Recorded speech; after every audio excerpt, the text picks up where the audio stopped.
Moving Arts has reached over 5,000 students in the last 15 years.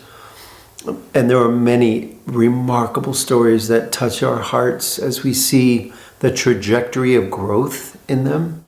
It's a circle of reciprocity, and it fuels everyone that walks through the door. It's just this replenishing of the why. This is such a remarkable and important place to contribute. It's just beautiful, whether it's a small child or a grandparent raising kids. Their needs are being met, and it's filled with creative opportunity. An intentional smorgasbord of offerings from culinary arts, traditional fine arts, of dance, visual, drama and music, as well as digital media, intro to engineering, CAD drawing, gymnastics and yoga for hundreds of children as an entry level.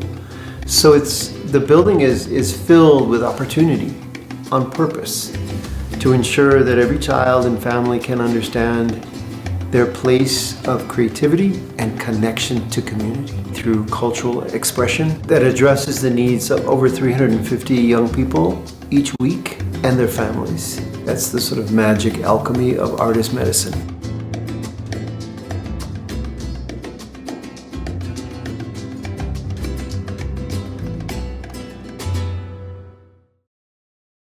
The programming at Moving Arts Española has always existed in direct response to the need.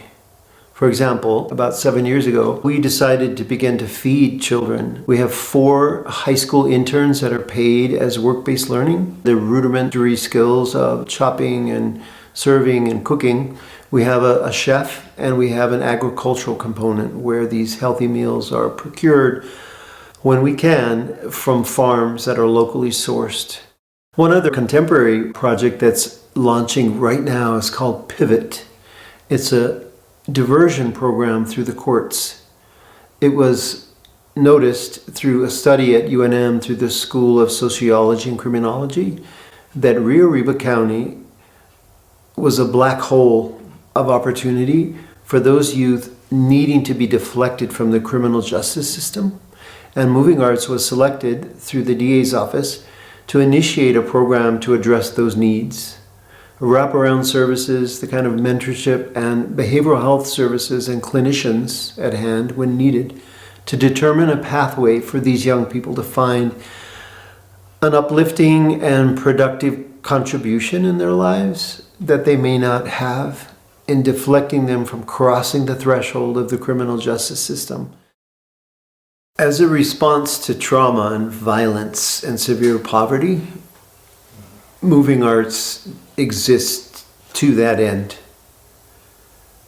It's almost an opposing force because the pervasive nature of the trauma-informed landscape has scarred and debilitated generations of young people.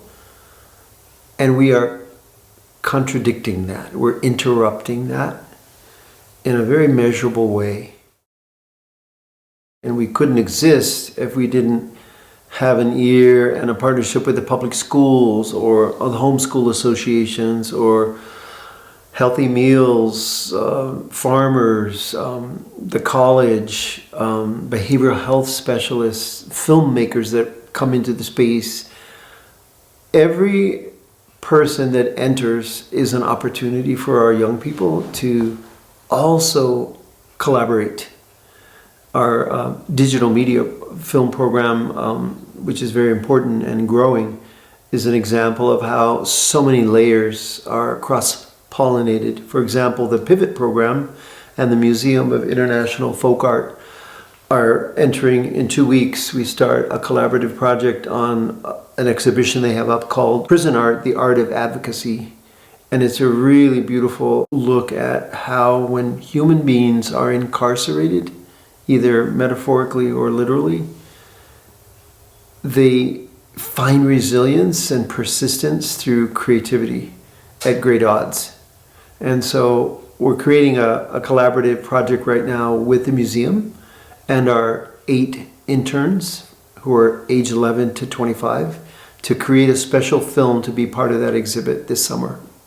There's another project that we created called the Mars Odyssey project. So it's the creation of an original gamified product where the MESA, math and education and science teachers at the high school will work twice a week for 3 years with this tool, which is essentially the kids are playing a game, but they're solving key problems with platforms and 3D printing and creating animation and really making this game integral to learning. So it's a way that Moving Arts has been funded to use technology and creativity and improve educational outcomes for the public schools. It's humbling every day to see a child enter brand new to discover Moving Arts, or a young person who's now 25 or 30 who's been here 15 years and seen the arc of transformation in their lives because of the beauty that Moving Arts is. It is not something that belongs to me or Salvador, my partner. It belongs to the alchemy of the community. And it's a magical thing to witness. Time goes away the minute 4 o'clock rolls around, and it's just a buzz of chaotic creativity that is nurturing and beautiful to observe. That's what Moving Arts means to me.